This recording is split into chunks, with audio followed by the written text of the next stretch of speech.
Если госслужащий ошибся при принятии решения, при этом не преследуя злого умысла, похитить бюджетные средства или незаконно обогатиться за счет взятки, он не должен привлекаться к уголовной ответственности.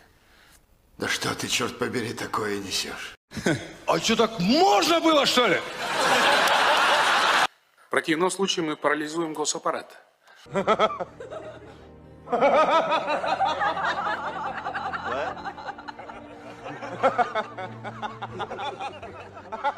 Если госслужащий ошибся при принятии решения, при этом не преследуя злого умысла, похитить бюджетные средства или незаконно обогатиться за счет взятки, он не должен привлекаться к уголовной ответственности.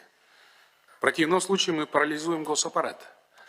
Запомните, джентльмены, эту страну погубит коррупция.